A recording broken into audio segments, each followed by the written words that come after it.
Okay.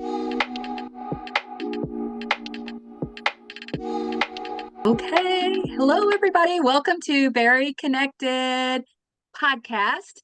And today we're being joined by Natalie and April, who are Bari-Nation community founders. And we're going to be talking about clearing away the clutter. And we had a little conversation getting started before we got started here. And I just want to say, you guys are going to love this topic. You know, what better way to start the new year? Getting rid of the old, whatever that looks like, and bringing in the new. Because everything's energy. You know, like when you're looking at your life, clearing away the clutter can make changes drastically in everything. It can make changes in your relationships, it can make changes in your finances, in your career. So, and I think Natalie froze. Oh, we got her back. So I'm going to just kind of segue. I'm going to put myself on mute for just a second because I'm going to check on our Facebook friends. If you're joining us live on the live event, please comment in the chat, whether you're on Zoom webinar or you're in Facebook, and let us know where you're coming from. We love to know. We'd like to know if you're pre-op, post-op, anything you want to share about yourselves.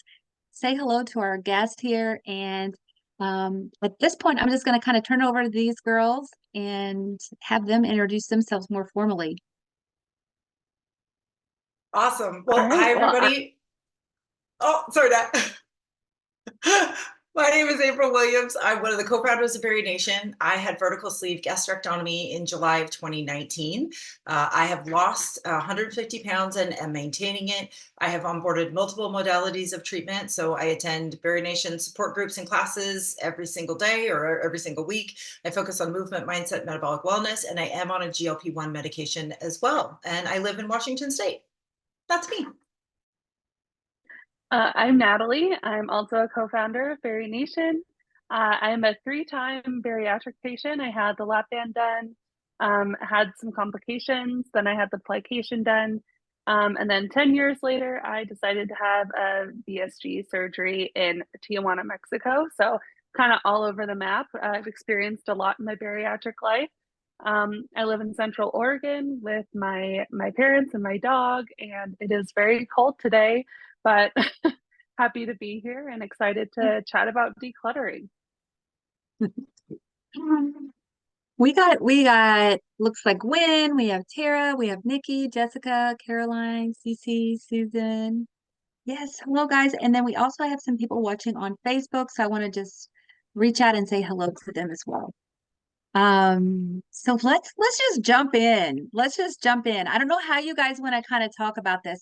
I know you both were going to talk about experiences. You guys are doing a challenge within the Bari-Nation community. Why don't you tell us a little bit about Bari-Nation too, just to kind of start so they kind of know a little bit about your background as far as Bari-Nation goes and what that is. Yeah, be happy to. I'll kind of go back a little bit to the very beginning. So when I first had my surgery, I went into it thinking that I was just going to eat less and everything would be fine, right? Like surgery was going to be the only thing. Yay. And very quickly, I realized that would not be the case at all. I had moved away from my surgical center. I was having a very difficult time getting kind of the support that I needed in the moment.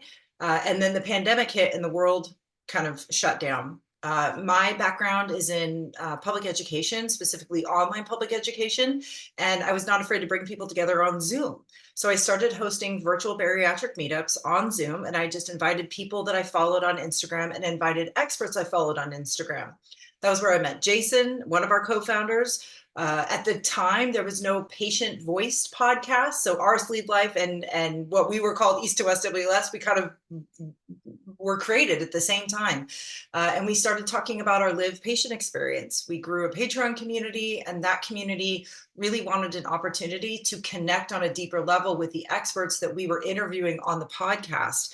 Natalie was somebody that we interviewed, we connected, we really formed this very strong peer friendship bond. And from there, we launched the BariNation membership community. And what that space is all about is providing a private, safe, inclusive space for patients to connect with experts in real time. So within the Bari-Nation support community, we offer over 80 live virtual support events a month. Our support groups are only led by therapists. Our classes are taught by credentialed experts. And then our meetups are hosted by peers just like all three of us on this screen. So it really is a place that we can go and find that targeted support when and where we need it. We kind of think of Bari-Nation almost as a school. It's a place where we get to learn how to be bariatric patients, no matter what stage we're in. So we have meetups for people who are pre-op, and I know many of you guys are pre-op here, and there's a lot of Bari-Nation members here too as well, right? So you can see the names and we recognize them. So yeah, if you're pre-op, there's support for you. If you are post-op, newly post-op, there's support for you. If you are 5-10 years post-op, there's things there for you. It really is a robust, safe place for us to really learn how to be bariatric patients. Yeah, Nat, what did I miss?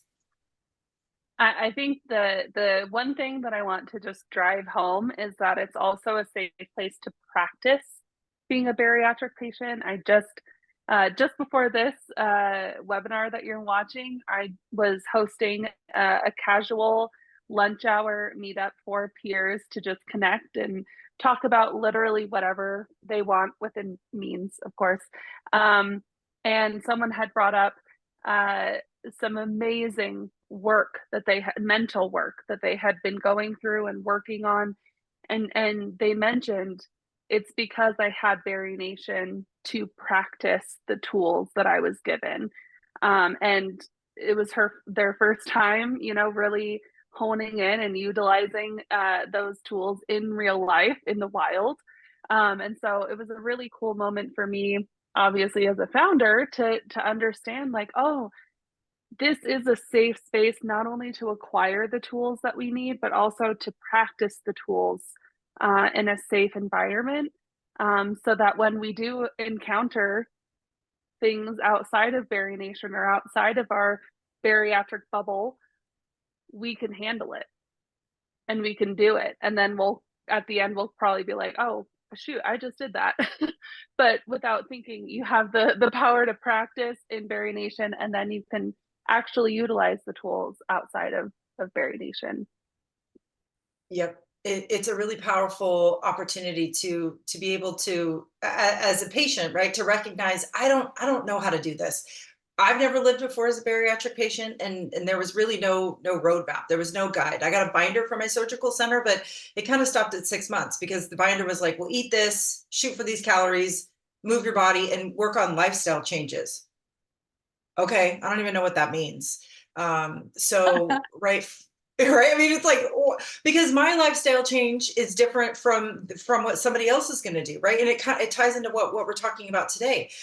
Having clutter in our homes or clutter in our minds prevents us from actually having the energy and the drive to do the things that we need to do. Right. When everything around us is in chaos, it means that everything up here is also in chaos too. And when we clear that clutter, when we kind of get rid of the noise, when we are able to clearly see what we have in front of us to learn and practice and really incorporate into our everyday life as a bariatric patient, things just get easier. But if there's so much clutter around us, we can't focus on the work that needs to be done because everything around us is distracting us. There have been countless research studies that have been done about the impact of clutter and what it can do to ourselves, to our mindset, how it can prevent weight loss, right? How it can really get in the way of relationship building. And yet I think sometimes we don't think that clutter and these other things that are kind of stuck in our life are one and the same, but they really truly are. And this month in Bari-Nation, we are practicing decluttering. We just welcomed a new expert to the team. Her name is Spring Courtwright. She is a Marie Kondo trained organizational and decluttering expert. She is absolutely amazing. And she is guiding Bari-Nation members through the decluttering process. And it's been fascinating to practice this with other people because we know that, our clutter can represent a lot of things in our life. And just because things are cluttered doesn't mean we're a bad person. It just means that there's something going on that's kind of it's preventing us from moving forward in our lives, and clutter can be an indication of that. So Natalie and I have been practicing decluttering. We've learned some awesome things from spring, and we have some tips and suggestions that we would love to pass on, and then of course invite you to join us in the Bari-Nation sport community and declutter with us this month. Learn about those powerful things. So when you were talking about just now, Natalie, you mentioned something about practicing things within a safe environment. Pertaining to this particular topic, give me just real quickly, a couple things that you might want to practice, because we're going to kind of get deep into it, but I'm just curious, what you mean by that. Absolutely. I think with anything, again, April mentioned, Bari-Nation is kind of like a school, right? And so you are usually by your teacher, your instructor, you are given a tool or a theory or a mathematical problem to do or to complete or to memorize. That's a tool. And a lot of times our experts, like Spring, I'm going to use Spring as the example.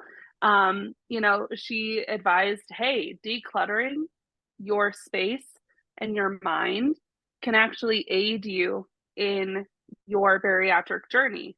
Okay, cool. Here's all the tools. But I'm not going to just go out into the world and say, okay, let's just declutter everything. No, I'm going to take the folks that are learning how to declutter alongside me, right? We have these weekly check-ins with Spring to gain more tools. I can go to those people, and there's some of you guys here in the chat. I can go to these folks and say, I practiced this today. I did that last week after our call with Spring. My closet and my dresser drawers were stuffed, overfilled. So even when I did laundry, it's like I had nowhere to put things because I didn't have space. So I said, you know what? I'm gonna take a picture of my before. I'm gonna share it in this very monitored, safe space. And I'm going to say, by the end of the day today, I'm going to practice decluttering and my spaces will be, good to go. And I'll take pictures then. And I did that. I took more pictures at the end of the day. I said, I'm not quite done, but this is what I was able to accomplish. And, my peers could say, wow, that's great. This is what I've done today. This is how I practiced my decluttering today. And I'm not posting it to, my public Instagram or to my Facebook with family and friends. I'm posting to a very safe, small classroom, so to speak. I'm sharing my practice there to get the confidence and the the feedback that I need to continue my decluttering. And who knows, maybe it won't end at my bedroom. It'll go into the rest of the house with my other family members that live there. But for right now, my safe space to practice is within my room and within Bari-Nation. And Nat, I really appreciate you explaining how powerful it can be to have this safe place. Obesity is an isolating disease. It just is, right? We think, and even I still think, and I'm working really hard on practicing this, right? We think that obesity is a me problem. I made a decision and therefore I need to solve this on my own. And we think that we need to isolate, right? Or society tells us there's something wrong with you. It's a very isolating disease. But we fight back against the disease with community. And what we're seeing with this decluttering challenge is that so many members have joined, and so many people are finding the strength in that safe place to go, okay, I'm going to post a picture of this space in my house. And I'm a little bit embarrassed. I'm a little bit scared because I just think it's such a mess, but I'm really inspired to tackle this. And to practice, right, opening up, to practice ending that isolation, and to only get love and kindness and compassion and help back is how we practice ending that isolation. So if we can do it in one little facet of our lives, pretty soon that muscle, that practice muscle, is going to grow so strong that we are going to continue to de-isolate, or, I can't even think about what that word is, but we can continue to open up in other facets of our life, because the things that are really bothering us, they tend to fester in isolation and in darkness. And if we are really ready to tackle them, we have to shine a light on those dark areas. And the community can be the place where we can shine that light and really start digging in and doing the work. It's a really powerful experience. It is incredibly powerful. And last thing on this particular topic, but I mean, it goes as far as advocating for our health and in speaking to our doctors. I can't tell you how many countless conversations I've had with patients, members of BariNation, who are like, I need this help, but I don't know how to say it. Okay, let's work through that. Let's, as a team in this Zoom call right now, let's work through how would you advocate for yourself. That's practice. Practicing saying no for certain foods. We just shameless plug, we just dropped an episode today about saying no to certain foods and why that's okay to say no to certain foods depending on where you are along your journey. We practice that saying no in the community. So it's having those places to really practice and build. I mean, I tell people, write down what we're saying, write this down so that you have it, and you can take that notebook to your doctor and say, I need this help, blah blah blah, and you can take that, you can do that, and the more you do that, the more you can do it without the need for that immediate support from the community or the notebook or whatever that is. I'm looking at some of the comments here as it pertains to what you guys are talking about. And to me, whenever I'm thinking about decluttering, it reminds me of when you're getting rid of all that you don't like, you're kind of like just leaving what you really do like. And it does bring joy. Amy mentions that brings you joy. And then Susan says, she talks about decluttering and just making it one step at a time. I think one thing that kind of it makes me think of here is like what would happen if you walked into your house, your office, wherever it is, and all you saw was things that really brought you joy. And all of that extra stuff that you like, when something sits on a desk for a period of time, you don't even notice it's there anymore, but it's there. And Yep. what would it be like just to walk into a place? The last couple of times I've moved, I know Natalie was talking about moving right before the call, and whenever I've moved a couple times within the last probably 5 years, and it makes you get rid of stuff. I love that. Like I got rid of so much stuff that I knew I didn't need. So now it makes me like more aware. Each year I'm like, okay, I need to make it a challenge where I go through every single room and start just getting rid of stuff. But it's harder when you're not moving because you have to be like really intentional because you don't have to do it. What do you think about that? The stuff that You brings you know, joy. Oh yeah. We talked about this with Spring in a podcast episode that we recorded with her, and we'll make sure we'll drop that in the chat. But what Spring really helped us understand is that, right, because one of the questions we wanted to know from her is like, well, what is clutter? And why is it, decluttering and organizing are actually two separate things, and we'll talk about that, which we learned from Spring. But as she describes it, clutter is anything in your life that brings you mental distress.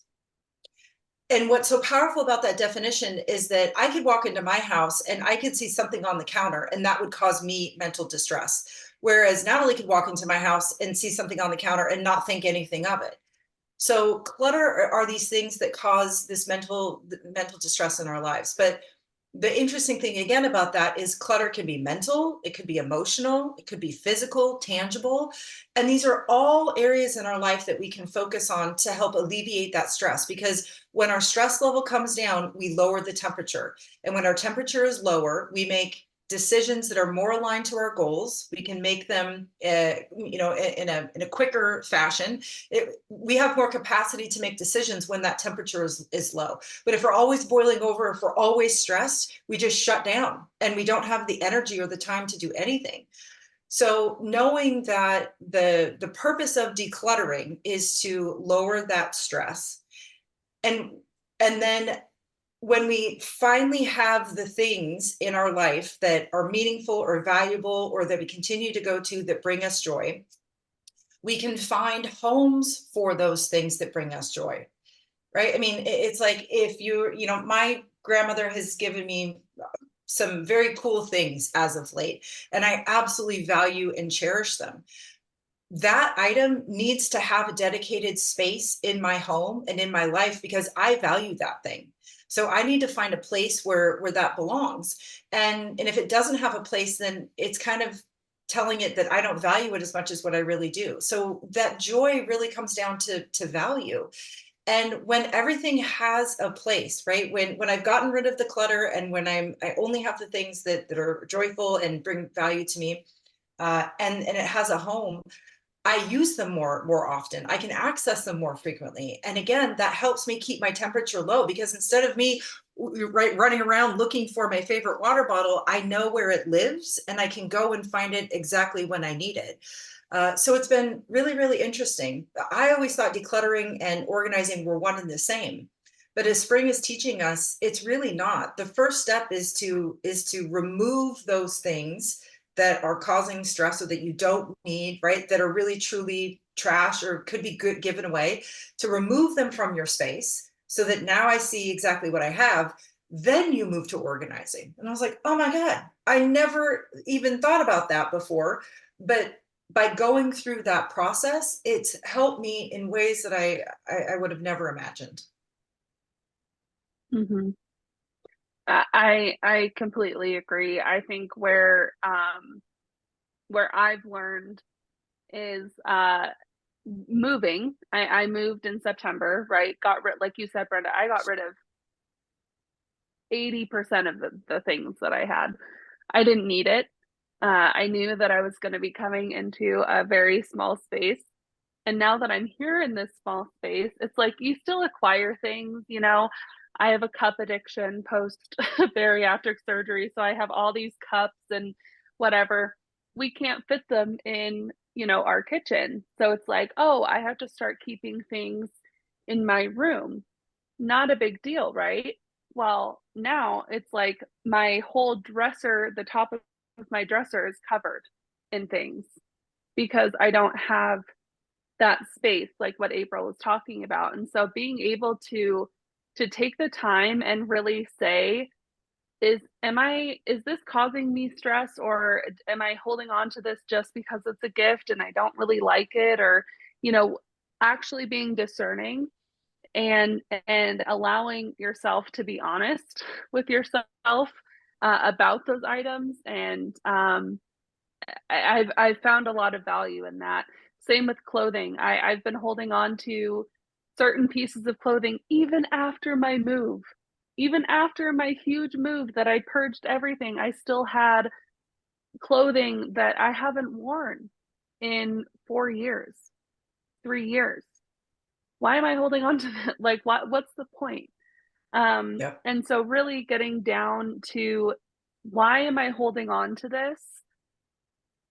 Talking myself through the answers and actually spending time on those items, pairs of jeans or certain water bottle cups, or like, why am I holding on to those things, has been helping me. And that's something that spring taught me as well. It's like, really ask yourself, why am I holding on to this? What is this bringing me? And a lot of the time it's not much or stress.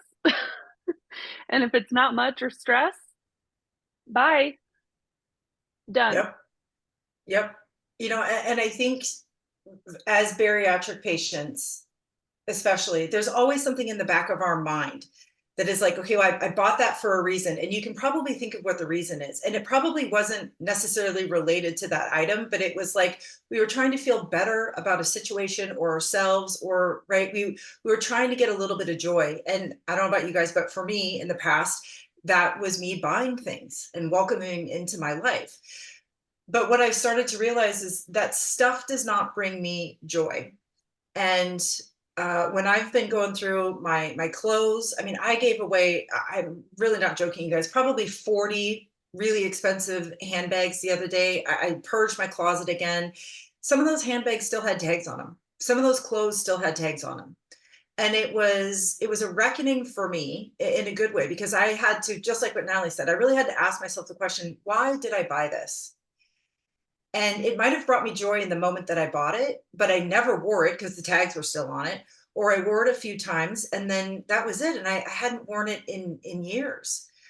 So part of the decluttering process for me, and I think for many of us, is to recognize the reason we brought things into our homes or our lives in the first place. And we can use that why as a tool going forward, right? Because now when I purchase things, the question is, why do I want to bring this into my life? Is it because it has a very functional purpose, right? Do I need a new water bottle? Do I need another pair of jeans? The question is going to be different every single day. But if I'm asking myself those questions, I'm kind of doing the decluttering as I go, because I can pick an item up and I can say, okay, I actually do need new jeans. The jeans I currently have don't fit me anymore. I have to acknowledge that I've changed my size and I need clothes that fit my body well. So I am going to welcome this pair, but that means that I'm goodwilling all of the other pairs that I have in my closet that no longer fit me. Right. So I can use that as a lens to help me decide what I do want to bring into my life and what I don't. And it also gives me insight into how I was using things in a way that really wasn't serving my journey as a human or as a bariatric patient. And even if something brought me joy years ago, it doesn't mean it brings me joy now. And that's okay. I got a lot of joy out of those items when I was actively using them, but now I'm not using them anymore. And just like what Natalie said, it's not bringing me joy, it's bringing me stress. And I don't want to keep that stress in my life anymore. There's a comment too. Yeah. Susan says, my holding on to really old clothing items was the just in case I get back to that size, mind shift time, and repeating the mantra that I can and will be successful in the journey. Yeah, like sometimes we may hold on to, I feel like there's a couple ways we do this. We may hold on to clothes. Like I know I've done this in the past. Like if you're overweight at the time, over a weight you'd like to be at, you may hold on to old clothes thinking you might get in that same size. Or you may hold on to clothes kind of like scared because you may think, I like if the clothes are big, you may hold on to it thinking, oh, what happens if I slide back? The thing is, guys, trends change. Clothing is inexpensive for the most part. You're going to want something new regardless, I mean, really and truly, you don't want something that's 5 or 10 years old. We have somebody raise their hand. I'm going to see who that is. Catherine. Catherine, do you have a question? I can press allow to talk. We'll see if Catherine wants to come on and ask a question. See if she has anything she'd like to say. Give her a second here. And maybe it was an accident. I don't know. We'll see. So guys, anything that you'd like to add to this? What we just said about keeping things longer because we think we might need them later. And really and truly, somebody had told me something one time. If you put something in your closet, like if you turn your hanger a certain Yes. opposite direction and you Yep. haven't worn it, after you wear it, you turn it the other direction. If you haven't worn it in like 6 months, or if you haven't worn it in a year, are you going to wear it again? Yep. That's my question. I just did that the other day. I think Nat, you did it too. Yeah, I was gonna say the thing for me, I have a specific pair of jeans that I love. and I've worn them, I think, to death. I got them as a hand-me-down from a friend shortly after my bariatric surgery. And I love them. I thought they were so cool. They were cool jeans. Okay. They had frayed ends. They had a zipper that ran up all the way on the side. I was like, these are cool. Okay. Well, my body has since changed, but over the summer and recently, I kept wearing them because they're comfortable. Yeah, they were a little bit loose and whatever, but I loved them. And someone recently said, you have to get rid of those jeans. You have to. They don't fit you. They don't look right. You have to get rid of them. And I was like, oh, I don't want to. Like, I really don't want to. And for some reason, I could I couldn't give them up. I couldn't give them away. And so after last week's session with Spring, there was a lot of insight in that group, and I just thought, okay, I'm gonna really sit with this pair of jeans and ask myself, like, exactly what Susan was talking about. Like, am I holding on to it because I feel like I'm gonna fit them again? Am I holding on to it because they're comfortable? Like, what is it giving me? And it was a security blanket, really. It was the thought of, oh, just give it another 3 months and you'll fill them out again. You guys, they were a full size too big. Okay. Like, I had to come to an understanding with myself and give myself permission to get rid of these jeans, because I promised myself I would never get to that size again. Right? Like, we make these promises along this bariatric journey that we're on. I'm never going back there. Right? We've all said it. I can guarantee you, we've all said, I'm never going back to this. Well, to me, that was a promise to myself. I'm not going to let my health get to that point again. And it was that fear, like you said, Brenda, of, well, what if I do? I want to have jeans that fit. I want to, be comfortable. I want to feel cute when I get to that point again. And I had to come to the realization, I'm not going there again. I'm not going to be there again. And I'm not letting myself be there again. So these jeans are gone. I have to get rid of them. But it's that kind of decluttering work. And that's the process that I went through. Sitting on my floor in my bedroom, staring at this pair of jeans until I finally just said, no, enough is enough. I'm getting rid of them. Mm-hmm. And that's the work that we talk about it. Yeah. So ladies, I want to ask you a question. So like, when you're going through a decluttering challenge, we'll say, and you're trying to do things in your life, what would that look like as far as what you're doing? Like, would it be like, okay, in your house? Would it be going through closets? Would it be kind of like cleaning while you're doing it? If it's in your office, how about like, do you talk about like relationships, like decluttering relationships, like focusing on the people that you really care about and letting those other people go? How about finances? Like, do you focus on getting rid of accounts you don't need? Like, how many things are we on auto repay for that we don't even need or use? I'm getting rid of some of mine already. I'm like, have already, yeah.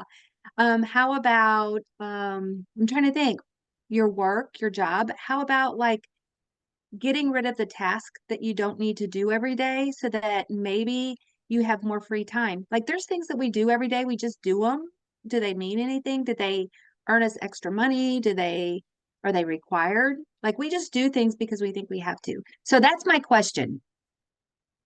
Yeah, I mean, yes to all of that.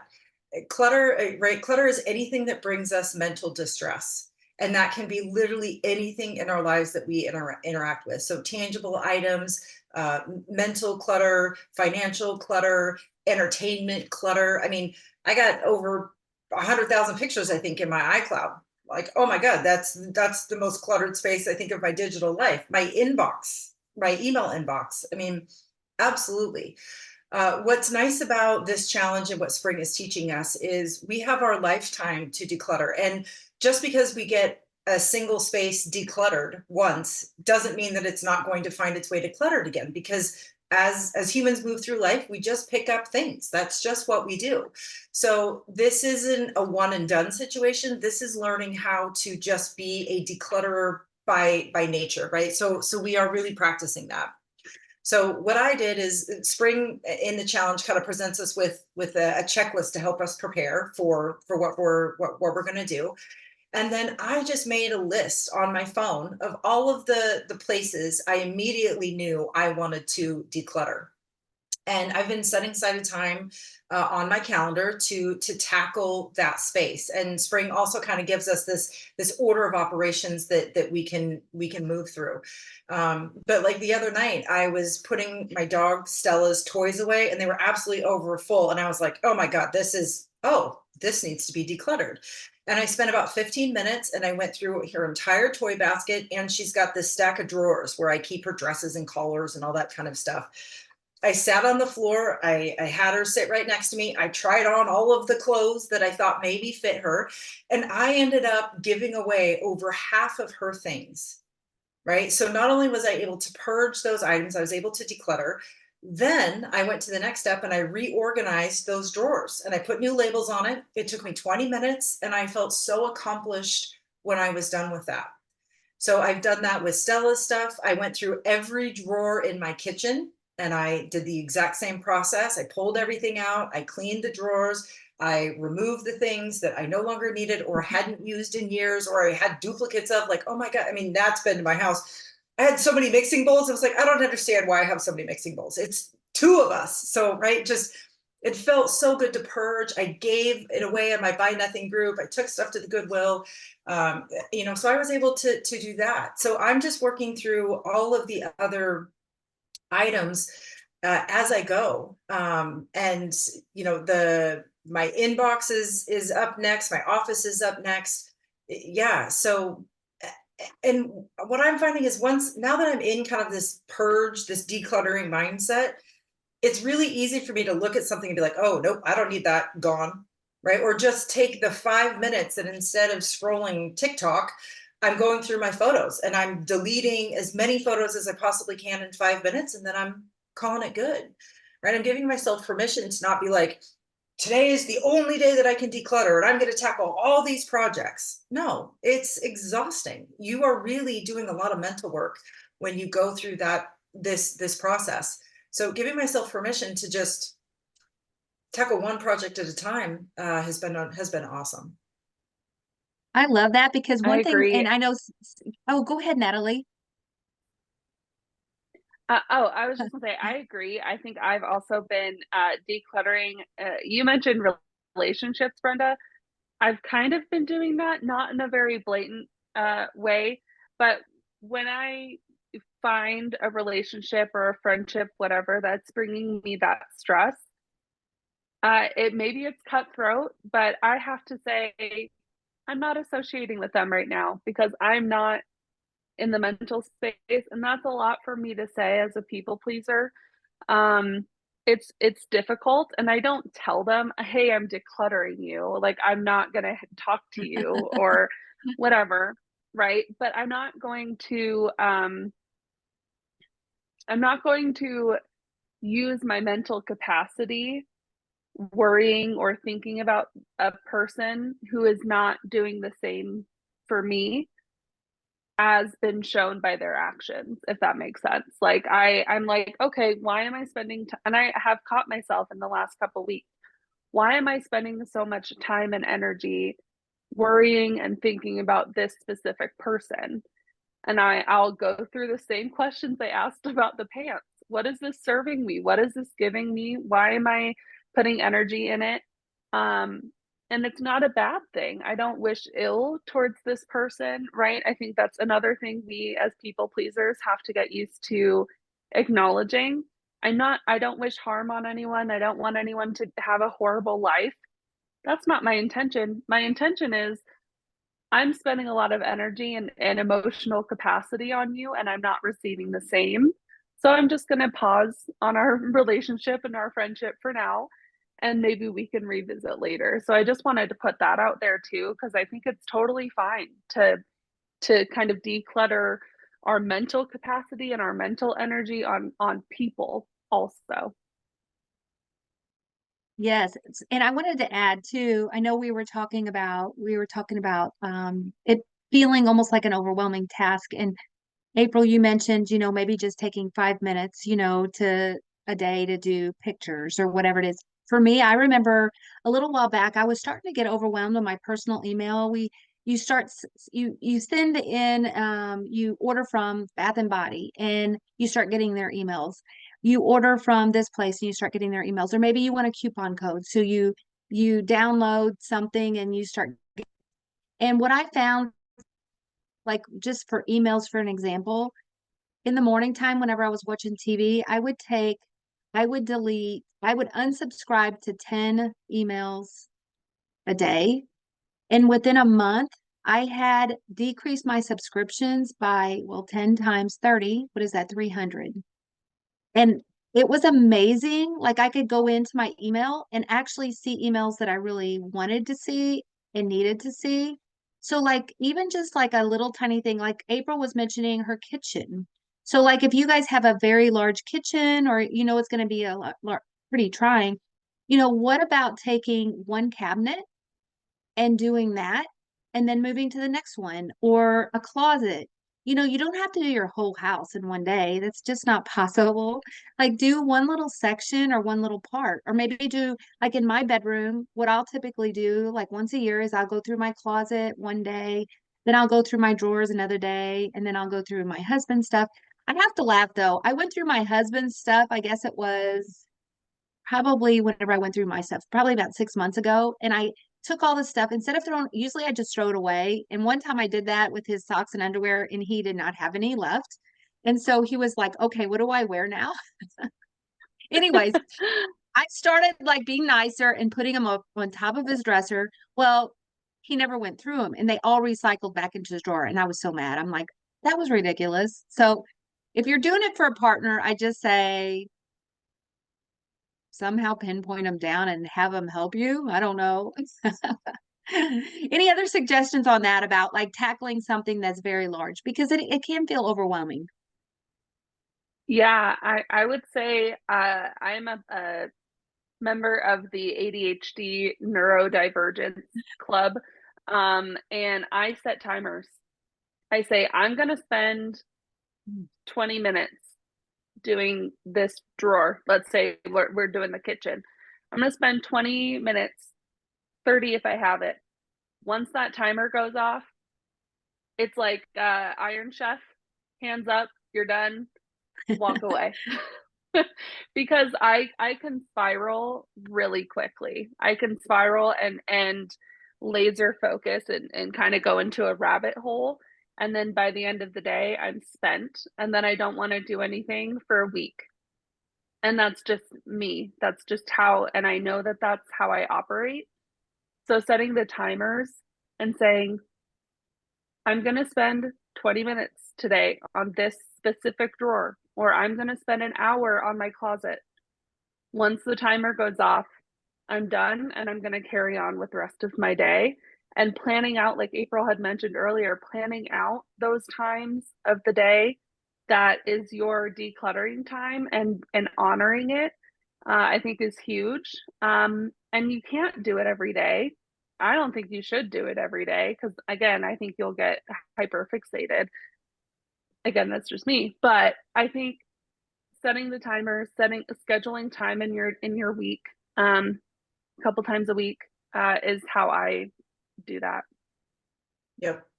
And spring is also teaching us strategies for exactly this, right? Because sometimes we can walk into a room or a space, we open a drawer and it's just like, oh my God, right? You instantly are just shut down because in your mind you're saying something that's not true, right? You're saying to yourself, oh my God, this is just so overwhelming, which maybe it is true, right? I just can't do this.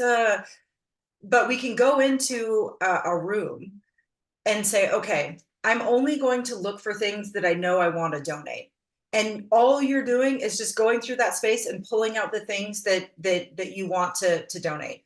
Or maybe like in an office or a place that you have a lot of papers, right? Or just different categories of things.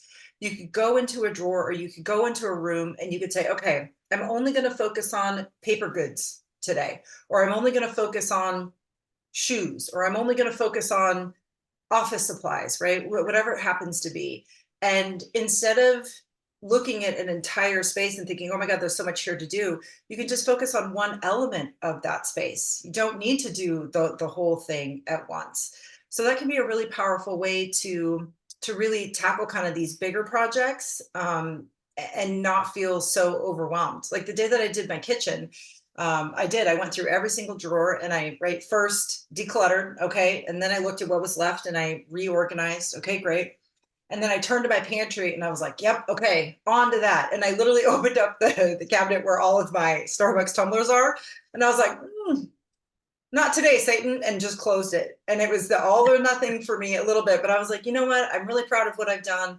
I'm feeling a little spent. I'm feeling a little burnt, and I'm going to leave this for another day. So it really is okay to give ourselves permission to take our time as we are doing this. On the days that I'm motivated, I'm going to do as much as I can. And on the days that I'm semi-motivated, I'm going to do the things that are kind of the low-hanging fruit. I can pick up my phone and I can unsubscribe to emails. I can pick up my phone and I can go through my photos, right? I can do kind of those littler things that are still going to add up to less stress in my life, and just continue to propel me forward, decluttering my life. I'm Yeah, reading I think, Janelle's comment. Oh, go ahead, Natalie. We like to talk sorry. at the same time. I know, I'm sorry. I was just gonna add, I think a huge takeaway from what April just said is like, it's okay to give ourselves the small wins. If I know that decluttering my cups is gonna be pretty easy, I'm gonna do it. Like, yeah, I want the dopamine of completing a task. That's going to continue to encourage me to do more later. So really starting with the easier stuff, can be a really valid and valuable tool, that spring has taught us. So I just wanted to like highlight that. Well, and just to kind of counter on top of that, Natalie, because I think what you both just said is important. For me, like one of the things to declutter your mind when you're kind of in that kind of all or nothing, like you got to be that perfectionist mindset, like I want to get it all done and I want to have it done, is making a list. Because I've learned if it's out of your mind and onto paper, it's kind of a trust system. You know that it's going to be there when you want to access what you want to do in your list. So to me, like what I'll do is whenever I'm getting ready to declutter is to make a list. I know April, you mentioned that before. And I just can't believe I gotta read this. Janelle, this is like a major declutter. She said I had a burst of energy after my surgery that I cleaned out so much stuff after 6 kids and grandkids that live with us. I took 4 truckloads to donation centers and still have almost 300 items on Marketplace and stuff that I donated more. And then she went through her cupboard. I just think it's like that's major. And how good would you feel after that? Wow. But yeah, the list making guys can be helpful because it kind of takes you out of feeling like you have to do everything like all at once, and kind of Mhm. gives you for those days that you have higher energy, like what might be easier to do. And sometimes you got to be in the mood for it. Like some days, even though my closet may take the same amount of time as cleaning my bathroom, like or decluttering my bathroom under the sinks, one might feel a little better one day than another. You know, like it might be easier Yes. for you. Might be Yep. in more of a mood. And yep. And the power with that list is that when you know you have the time or you've scheduled it in, or you do have that burst of energy, you can go to that list and you can say, okay, what is really calling to me today? Or what do I have the energy for? Or what do I have the capacity for today? And you're not using, your brain to kind of come up with what could I do. You're reserving that for making the decision and then doing the work of decluttering and then organizing. So yeah, it's a really powerful way to move through it. And I don't know about you, Natalie, but since we've been doing this challenge, I really do feel lighter. I feel so much better about my spaces. It's actually given me more time of like personal time back, right? Because now my brain isn't worried or thinking about the disaster that was my kitchen or my closet that just seemed like it was overflowing, right? It's like that's out of my mind now. So I don't need to worry about that. I have this like space now to go move in intentional ways, or to, go to a group, or to read, or to just do something that does bring me joy because it's out of my brain. And also Absolutely. want to add to that too. I know, what do you guys think about doing it for someone else? Like recently, me and my husband took a little trip up to an area north of us. My son has some farms up there, and he has a house that it's kind of like an extra house that we have up there. And I went up there and I spent, like, it was supposed to be just a weekend away, not doing much, but it needed some cleaning. And I spent one day cleaning while my husband was showing property because he's a real estate agent, and literally cleaned for like probably 9 hours. And whatever reason, it made me feel so good because I was like, oh, he's gonna come in and he's gonna enjoy this space so much more. And I've done that for friends too. Like I had a friend who was really having a hard time. This has been a few years back. Um, she was, I don't want to say a hoarder, but that's the best term I can say. She like saved everything and like couldn't even eat at her kitchen table because she had so much stuff piled up. And I went in and helped her, because sometimes you guys, helping someone else can feel almost as good as doing it yourself. It's just that matter of just getting rid of stuff. I don't know. Any thoughts on that? Because we are getting kind of close to time. I want some closing thoughts too. Yeah. So, in regards to doing it for other people, I used to every summer in high school, I flew down. I used to live in Alaska and my grandma lived in Seattle. And I would come down every summer and basically declutter with her. Um, my personal issue with just doing it myself, so because I've experienced it, is that what is valuable to me may not be valuable to that person. What is valuable to that person may look like junk to me. And so doing it with someone, all for it. I think that that's a really great way to get started. Some people just need that extra help, and that's totally great. I think you can get a lot more done in a smaller amount of time. Like, I think that's wonderful. Doing it for someone, I think is completely different, and not something that I will do again. I've had, like I said, I've done it for my grandma a couple times, and she would go through the junk uh pile and she'd be like, what are you getting rid of this for? What is this? And I'm like, oh my gosh, now I'm set back. I just did all this work and now we have to re-go through everything. You know what I mean? So it's like, what is not valuable to me might be very valuable to someone else, and so I would hate to make that decision for someone. Now, I, again, ADHD, really appreciate something called body doubling. It's an actual concept for a lot of folks, especially those with ADHD, where if I have someone on a screen or someone just in the room with me, I will get more done. That is just something that is true. So I'll listen to podcasts or whatever. And I'm happy to be that for someone else. But just doing it on my own seems a little bit murky, murky waters for me. Maybe it Yeah, depends on the person. Depends on the person. Like my son didn't care. I know he didn't care. He was like, get rid of it. But my husband, on the other hand, does care. yep. I tend to be, I have so much that I need to do in my own life before I can donate my time to others. I need to make sure that my house is in order, so to speak, before I can move on to other people's. And I've done decluttering projects with others before. Some worked well, some didn't. If I'm invited to help, I will be there. But other than that, I'm gonna focus on me and kind of put my blinders on and declutter my own spaces. I got a huge house and I got way too much stuff. So And that's When you get okay. bored. Yeah, when you get bored. For anyone, I just want to emphasize that that's okay also. Like, we are people pleasers.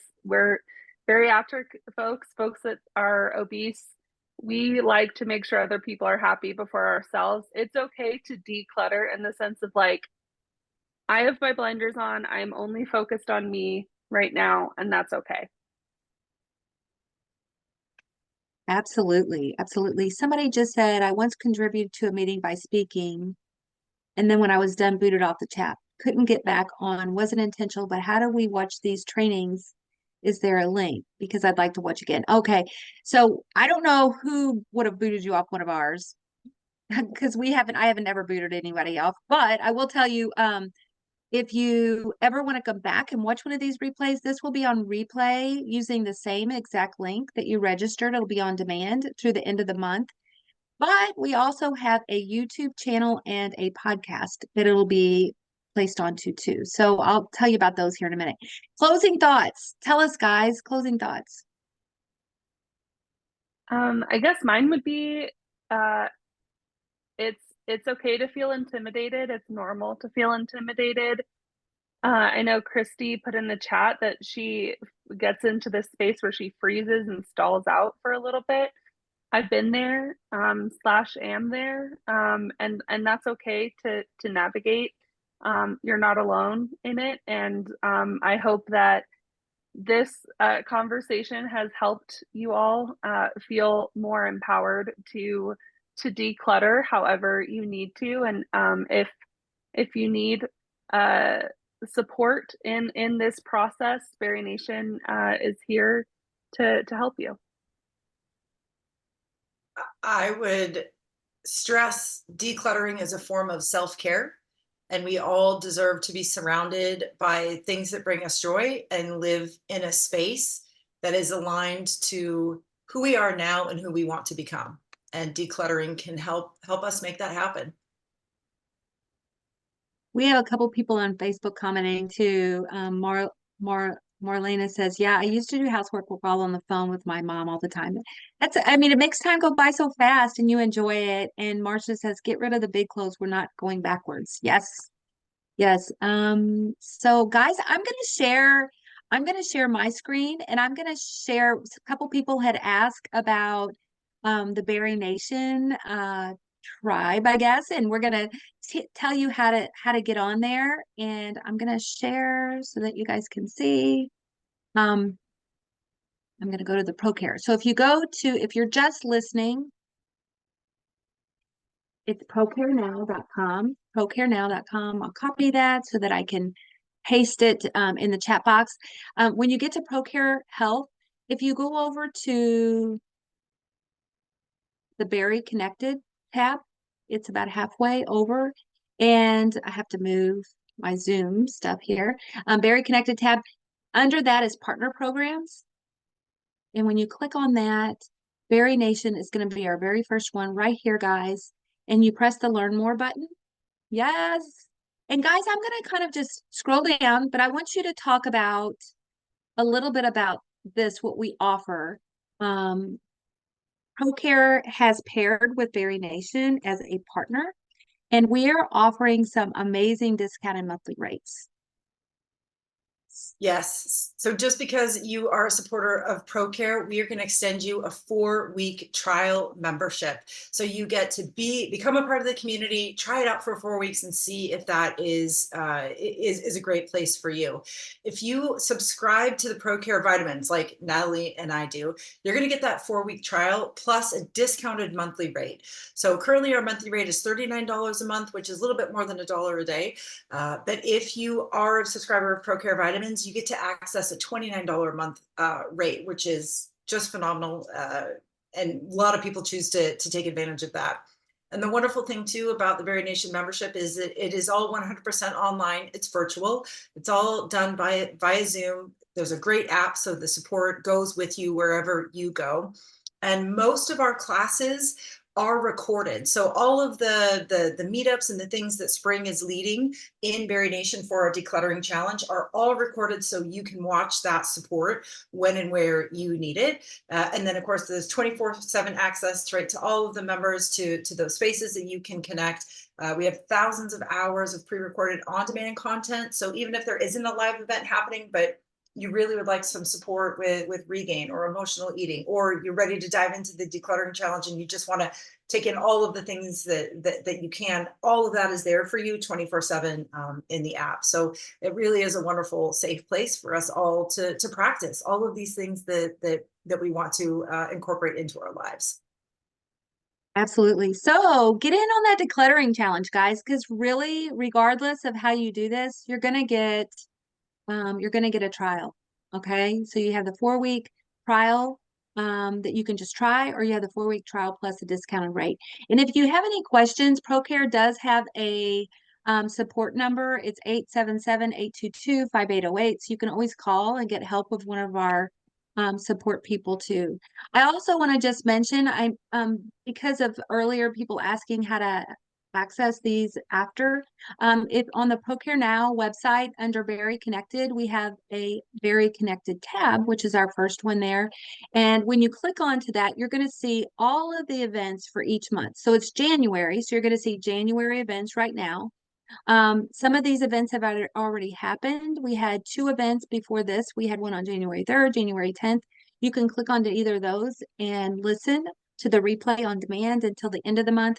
Here is our event from today, Clearing Away Clutter, and then our next week's event with Larissa. And then below that, this week, we are talking to Kayla Gergen, who is also she's a professional, yes, within the Bari-Nation community. And we're going to be talking to approaches to life in maintenance, interventions for plateaus and regain.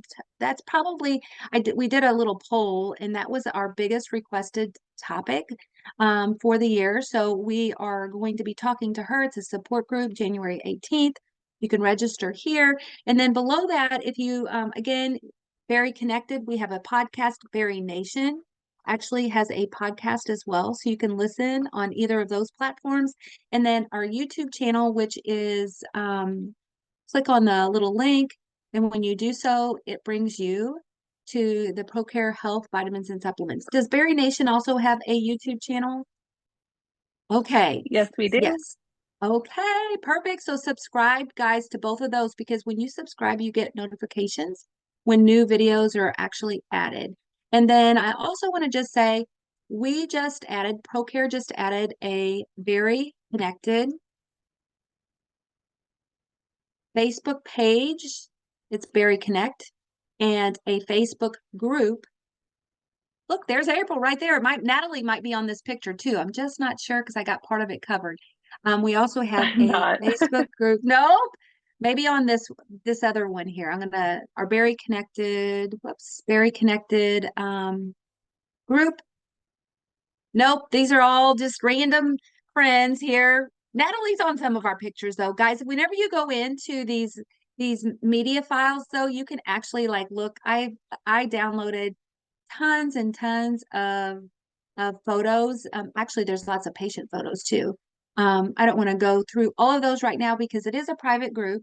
You can ask to join. Bari Connect is our Facebook page. Bari Connected, our Facebook group. Do you guys have any type of groups also that you want me to share?